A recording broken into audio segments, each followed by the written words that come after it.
Assalamualaikum warahmatullahi wabarakatuh. Perkenalkan, kami dari kelompok 1 akan mempresentasikan hasil dari kelompok kami mengenai karakteristik dan juga hakikat IPA di SD. Beranggotakan Sinta Adianti Purnawan, Ian Brilian, Rista Dwi Febrianti, Suci Eva Berliana, dan juga Surya Saputra. Karakteristik IPA. IPA dapat diartikan secara berbeda menurut sudut pandang yang dipergunakan. IPA sering didefinisikan sebagai kumpulan informasi ilmiah.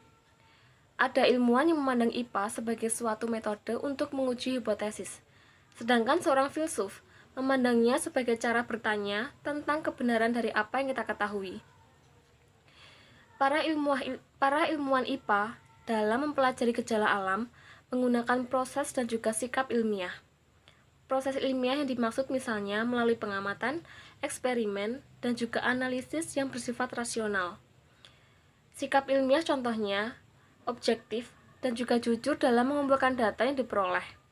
Dengan menggunakan proses dan juga sikap ilmiah itu, saintis memperoleh penemuan-penemuan atau produk yang berupa fakta, konsep, prinsip, dan juga teori. IPA sebagai proses atau metode penyelidikan meliputi cara berpikir, sikap, dan juga langkah-langkah kegiatan saintis untuk memperoleh produk IPA atau ilmu pengetahuan ilmiah. Misalnya observasi, pengukuran, merumuskan dan juga menguji hipotesis, mengumpulkan data, bereksperimen, dan juga prediksi. Dalam konteks itu, IPA bukan sekedar cara bekerja, melihat, dan juga cara berpikir, melainkan science as a way of knowing. Berdasarkan berbagai pandangan di atas, IPA harus dipandang sebagai cara berpikir untuk memahami alam, melakukan penyelidikan, dan juga sebagai kumpulan pengetahuan. Kemudian, kedudukan IPA sebagai produk. Hakikat ilmu pengetahuan alam sebagai produk adalah hasil yang diperoleh dari suatu pengumpulan data yang disusun secara lengkap dan juga sistematis. Ilmu pengetahuan alam sebagai produk terdapat 4 bagian diantaranya. Yang pertama, fakta adalah pernyataan tentang benda yang benar-benar ada atau terjadi. Yang disebut fakta dalam IPA adalah pernyataan-pernyataan tentang benda-benda yang benar-benar ada atau peristiwa-peristiwa yang betul-betul terjadi dan sudah dikonfirmasi secara objektif. Contohnya, atom hidrogen merupakan satu elektron. Merkuri adalah planet terdekat dengan matahari. Ular termasuk golongan reptilian, dan juga air membeku pada suhu 0 derajat Celcius. Kemudian yang kedua, konsep adalah kumpulan dari beberapa fakta yang saling berhubungan. Konsep IPA adalah suatu ide yang mempersatukan fakta IPA. Konsep merupakan penghubung antara penghubung fakta yang ada hubungannya. Berikut adalah contoh-contoh konsep IPA, yaitu semua zat tersusun atas partikel-partikel. Benda hidup dipengaruhi oleh lingkungan. Materi akan berubah tingkat wujudnya bila menyerap atau melepaskan energi. Kemudian yang ketiga, prinsip. Prinsip adalah kumpulan dari beberapa konsep. Prinsip IPA adalah generalisasi tentang hubungan di antara konsep IPA. Contohnya, udara yang dapat memuai adalah prinsip yang menghubungkan konsep udara, panas, dan juga pemuaian. Prinsip ini menyatakan jika udara dipanaskan maka akan memuai. Prinsip IPA bersifat analitik karena merupakan generalisasi induktif yang ditarik dari beberapa contoh. Contoh, menurut para ilmuwan, prinsip merupakan deskripsi yang paling tepat tentang objek atau kejadian. Prinsip dapat berubah bila observasi baru dilakukan, karena prinsip bersifat tentatif. Kemudian, yang keempat, teori atau hukum adalah prinsip yang sudah diterima. Hukum alam adalah prinsip yang sudah diterima, meskipun juga bersifat tentatif, tetapi karena mengalami pengujian yang lebih keras daripada prinsip, maka hukum alam bersifat lebih kekal. Hukum kekekalan energi misalnya berkata bahwa dalam suatu interaksi tidak ada energi yang diciptakan maupun dimusnahkan, tetapi hanya berubah dari suatu bentuk ke bentuk yang lain. Dalam tahun 1905, lama sesudah hukum kekekalan energi dirumuskan, Einstein menunjukkan bahwa energi dapat diciptakan dari materi di bawah kondisi khusus.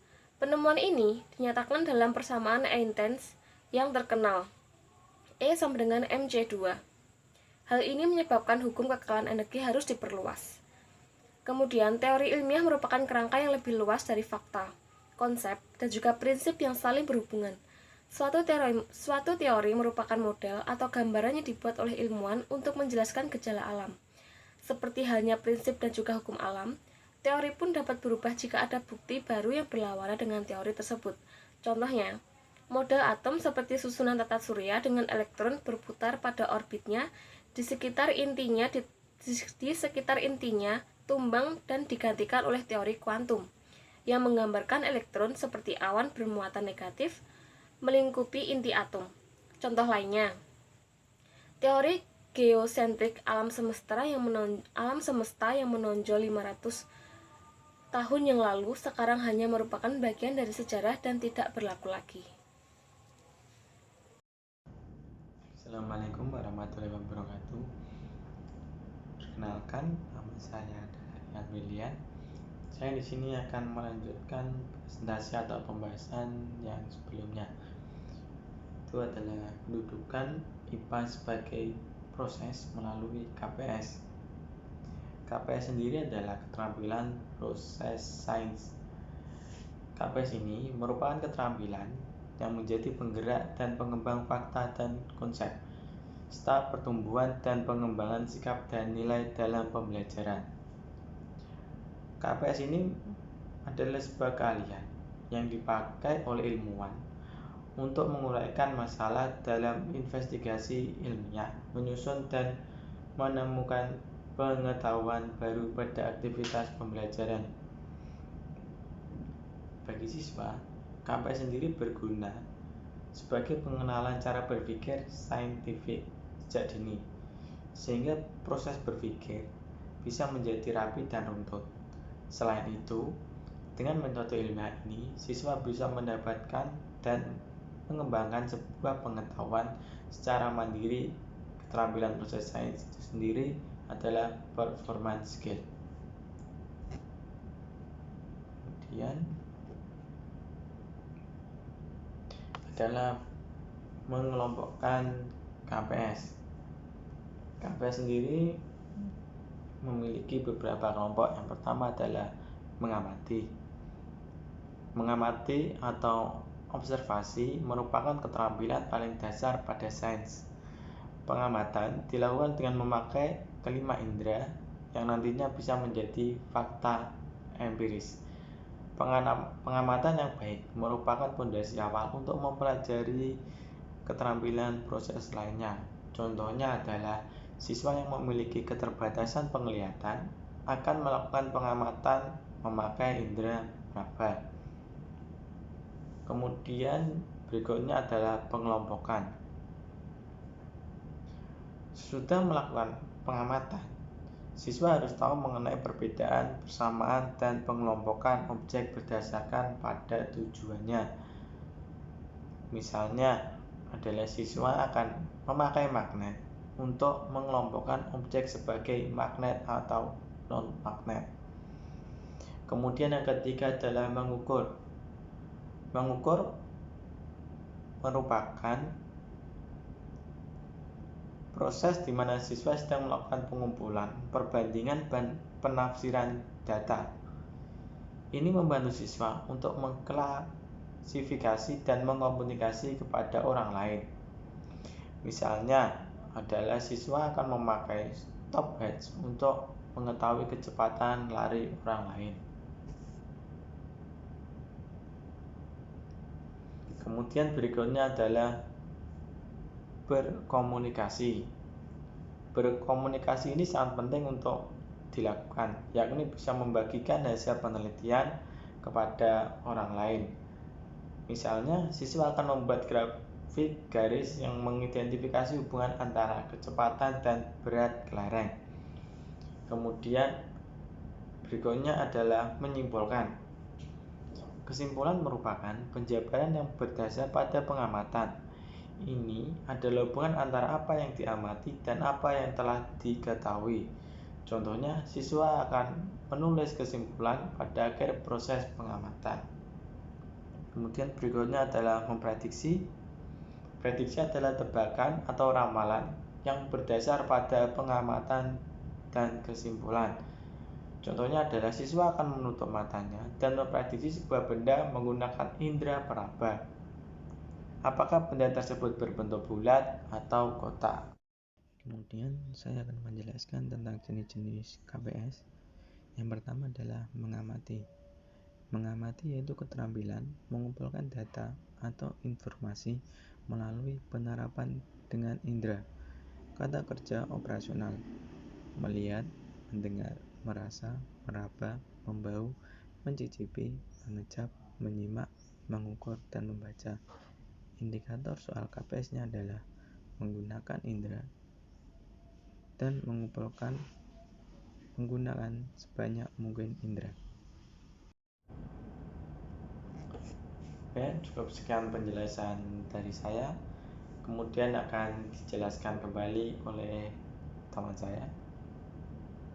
Menjelaskan jenis-jenis KPS, menggolongkan atau mengklasifikasikan, yaitu keterampilan menggolongkan benda, kenyataan, konsep, nilai, atau kepentingan tertentu. Untuk membuat penggolongan perlu ditinjau persamaan antara benda, kenyataan, atau konsep sebagai dasar penggolongan. Kata kerja operasional untuk mencari persamaan atau menyamakan, membedakan, membandingkan, mengontraskan, mencari dasar penggolongan. Indikator soal KPS-nya adalah mencatat setiap pengamatan secara terpisah menjadi beberapa persamaan, mengontraskan ciri-ciri, membandingkan, mencari dasar pengelompokan. Selanjutnya yang ketiga yaitu menafsirkan, yaitu keterampilan proses menafsirkan suatu benda, kenyataan, peristiwa, konsep, atau informasi yang telah dikumpulkan melalui pengamatan, penghitungan, penelitian, atau eksperimen. Kata kerja operasionalnya menaksir, memberi arti, mengartikan, memposisikan, mencari hubungan ruang waktu, menentukan pola, menarik kesimpulan, generalisasikan, yaitu indikator soal KPS-nya adalah menghubungkan hasil pengamatan, menemukan pola keteraturan dalam rangkaian pengamatan, dan menyimpulkan. Yang keempat, meramalkan atau memprediksi, yaitu mengantisipasi atau menyimpulkan suatu hal yang akan terjadi pada waktu yang akan datang berdasarkan perkiraan atau kecenderungan atau pola tertentu atas hubungan antar data atau informasi. Kata kerja operasional yang digunakan yaitu mengantisipasi berdasarkan kecenderungan, pola, atau hubungan antar data atau informasi. Indikator soal KPS-nya adalah menggunakan pola atau keraturan hasil pengamatan dan mengemukakan apa yang mungkin terjadi pada apa yang akan terjadi. 5 yaitu menerapkan, yaitu menggunakan hasil belajar berupa informasi, kesimpulan, konsep, hukum, teori, keterampilan melalui penerapan hasil belajar yang dimanfaatkan, diperkuat, dikembangkan, atau dihayati. Kata kerja operasional menggunakan informasi, kesimpulan, konsep, hukum, teori, sikap, nilai, atau keterampilan dalam situasi, menghitung, menentukan variabel, mengendalikan variabel, menghubungkan konsep, merumuskan konsep, pernyataan, penelitian, penyusunan hipotesis, membuat modul. Indikator soal KPS-nya adalah menggunakan konsep atau prinsip yang telah dipelajari dalam situasi baru dan menggunakan konsep atau prinsip pada pengalaman baru untuk menjelaskan apa yang sedang terjadi. Yang keenam yaitu berhipotesis, yaitu menyatakan hubungan antara dua variabel yang mengajukan perkiraan sebab sesuatu terjadi dengan berhipotesis yang diungkapkan dengan cara melakukan pemecahan masalah. Indikator soal KPS-nya mengetahui bahwa Anda lebih dari satu kemungkinan penjelasan dari suatu peristiwa dan menyadari bahwa satu penjelasan perlu diuji kebenarannya dengan memperoleh bukti lebih banyak atau melakukan cara pemecahan masalah. Menjelaskan jenis-jenis KPS yaitu mengajukan pertanyaan, yaitu keterampilan yang meminta penjelasan tentang apa, mengapa, bagaimana, dan menanyakan latar belakang hipotesis. Merencanakan penelitian yaitu keterampilan yang amat penting karena menentukan berhasil tidaknya penelitian. Keterampilan ini perlu dilatih karena selama ini pada umumnya kurang diperhatikan atau kurang terbina. Pada tahap ini ditentukan masalah atau objek yang akan diteliti, tujuan dari ruang lingkup penelitian, sumber data atau informasi, cara analisis, alat dan bahan dan sumber yang diperlukan, jumlah orang yang terlibat, langkah-langkah pengumpulan dan pengelolaan data atau informasi, serta tata cara melakukan penelitian. Kata kerja operasional menentukan masalah atau objek yang akan diteliti, menentukan tujuan penelitian, menentukan ruang lingkup penelitian, menentukan sumber data, menentukan alat bahan dan sumber kepustakaan, menentukan cara penelitian. Indikator soal KPS-nya adalah menentukan alat bahan atau sumber yang akan digunakan, menentukan variabel atau faktor-faktor penentu, menentukan apa yang akan diatur, diamati atau dicatat, dan menentukan apa yang akan dilaksanakan berupa langkah kerja. Menjelaskan jenis-jenis KPS. 1. Mengkomunikasikan, yaitu menyampaikan perolehan atau hasil belajar kepada orang lain dalam bentuk tulisan, gambar, gerak, tindakan, atau penampilan, kata kerja operasional, berdiskusi, mendeklamasikan, mendramakan, bertanya, merenungkan, meragakan, mengungkapkan, melaporkan dalam bentuk lisan, tulisan, gerak, atau penampilan. Indikator soal KPS-nya adalah mendeskripsikan atau menggambarkan data empiris, hasil percobaan atau pengamatan dengan grafik, tabel, diagram atau mengubahnya dalam satu salah bentuk, membuat laporan secara jelas dan sistematis, menjelaskan hasil percobaan atau penyelidikan, membaca grafik atau tabel atau diagram dan mendiskusikan hasil kegiatan atau kejadian.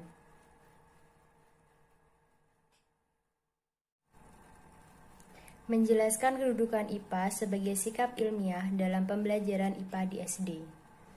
Hakikat sains adalah landasan untuk berpijak dalam mempelajari IPA. Aspek hakikat sains mengandung 3 aspek, yaitu sains sebagai produk, sains sebagai proses, sains sebagai sikap ilmiah. Sebagaimana yang diungkapkan oleh Abrastaso, sains meliputi aspek sikap di samping sains sebagai produk dan proses. Sains sebagai proses di dalamnya mengandung sikap ilmiah yang merupakan faktor sentral dalam menyokong perkembangan ilmu. Pembelajaran IPA diarahkan dengan cara mencari tahu tentang alam secara sistematis, sehingga IPA bukan hanya merupakan penguasaan pengumpulan pengetahuan yang berupa fakta-fakta, konsep-konsep, atau prinsip sains, tetapi juga merupakan suatu proses penemuan dan pembentukan sikap ilmiah.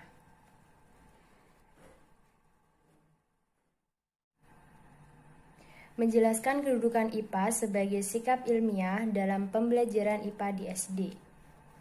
Penanaman sikap ilmiah lainnya yang dilakukan guru IPA yaitu menyediakan kesempatan bagi siswa untuk menunjukkan sikap ilmiahnya. Siswa harus diberikan kesempatan untuk memunculkan sikap ilmiah pada kegiatan tertentu. Guru IPA menyediakan kesempatan tersebut dengan menggunakan metode mengajar yang bervariasi seperti diskusi baik, klasikal maupun kelompok kecil, tanya jawab, ceramah, dan pemberian tugas. Metode diskusi dapat membantu siswa menunjukkan sikap ilmiah. Hal ini sesuai dengan pendapat Surya Subroto bahwa salah satu keuntungan metode diskusi yaitu dapat menumbuhkan dan mengembangkan rasa berpikir dan sikap ilmiah.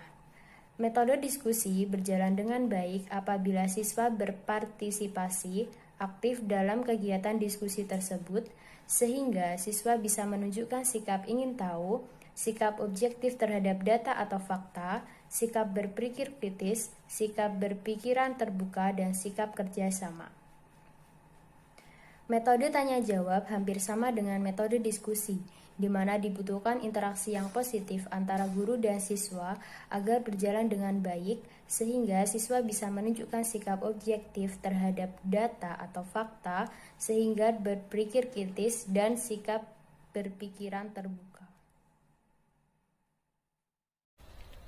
Menjelaskan paradigma konstruktivisme dalam pembelajaran IPA di SD.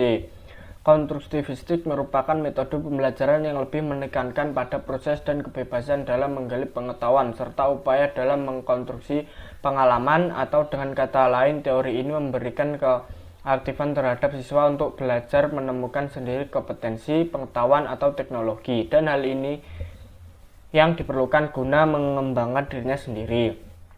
Dalam proses belajarnya pun memberi kesempatan kepada siswa untuk mengemukakan gagasannya dengan bahasa sendiri, untuk berpikir tentang pengalamannya, sehingga siswa menjadi lebih kreatif dan imajinatif serta dapat menciptakan lingkungan belajar yang kondusif. Pembentukan pengetahuan menurut konstruktivistik memandang subjek untuk aktif menciptakan struktur-struktur kognitif dalam interaksinya dengan lingkungan. Dengan bantuan struktur kognitifnya ini, subjek menyusun pengertian realitasnya. Interaksi kognitif akan terjadi jauh realitas tersebut disusun melalui struktur kognitif yang diciptakan oleh subjek itu sendiri.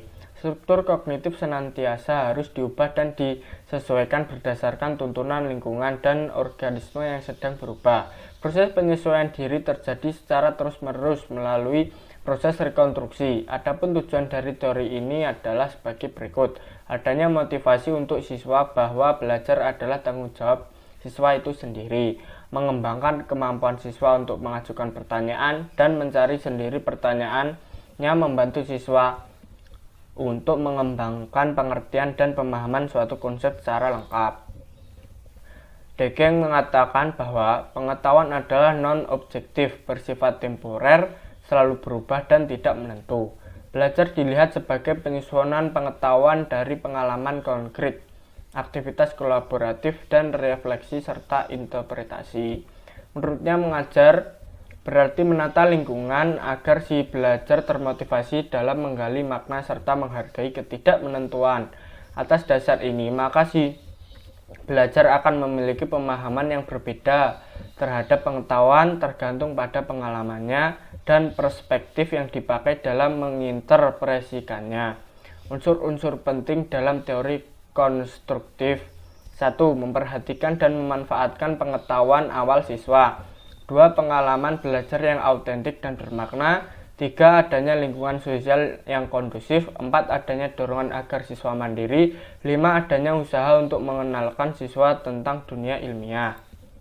Kesimpulan: IPA secara harafiah dapat diartikan sebagai ilmu pengetahuan alam atau yang mempelajari peristiwa-peristiwa yang terjadi di alam.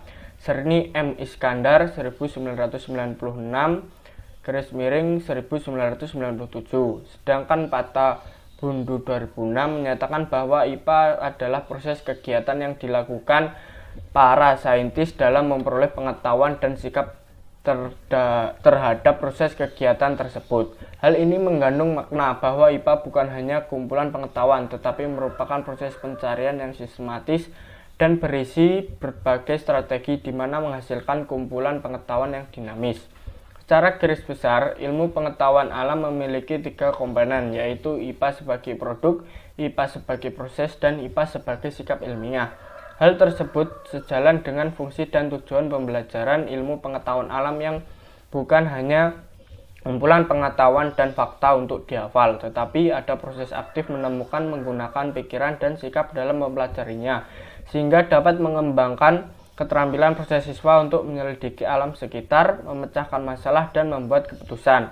Pembelajaran IPA di SD juga memiliki ruang lingkup bahan kajian yang secara umum meliputi 2 aspek, yaitu kerja ilmiah dan pemahaman konsep.